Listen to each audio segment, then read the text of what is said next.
previously introduced ourselves, but I'm George Matthis, and I'm actually the River Guardian Foundation president. My comments and questions are related to the environment. Right. I represent our members, and some of them are actually some of your constituents as well. Okay. First, thanks for being here, especially on a night when it's going to be so nasty outside, and also thanks for voting against the Jordan Lake Water Quality Act. Even though some of your colleagues did vote for it and it did pass, we believe that was a mistake. It was probably an inappropriate use of taxpayer money. Right. It's a $2 million experiment, and it's ultimately probably going to cost taxpayers more money to clean it up by putting off on the cleanup now. So that be as it may, I guess. Well, my argument, by the way, was a little bit similar from yours. My argument was that they should have done both. They should have done that $2 million experiment to see whether or not it would work, but they should have also put those strictures in place. Both would have worked, I thought. That's a good compromise. But I guess my comment or my question related to that has to do with Falls Lake. Mm-hmm. And since it's already been implemented for Jordan, what's the prospects of something happening this year in session related to Falls Lake?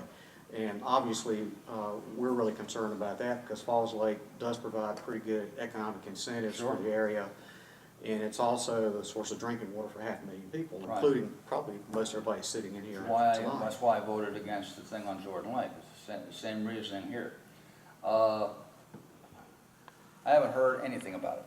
So I would assume that unless something comes up or unless someone else has some purpose to it, it'll wait till 2015 probably.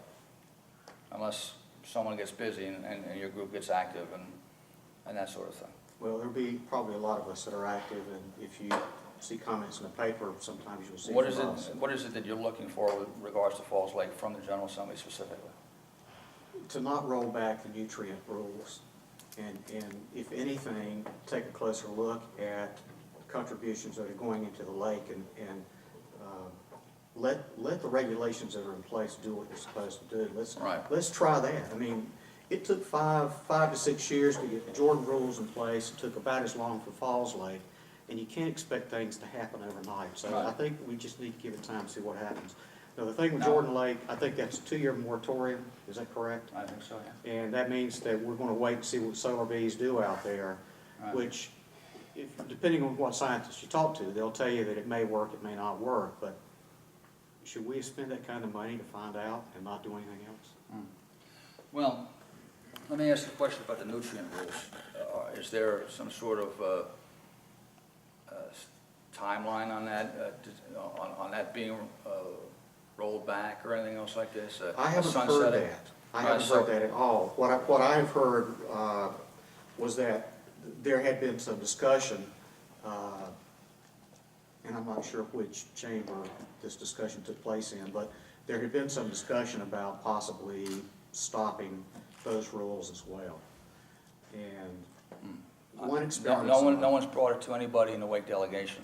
I'll just tell you, I'm not supposed to tell you this, but you know, we have what we call it Wake delegation meetings on occasion. We haven't had them since the session's been over, but we had them regularly, and this conversation never was had, not once.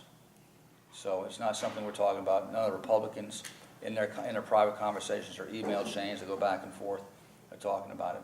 So your position is we should just stay the course? We should stay the course. Okay.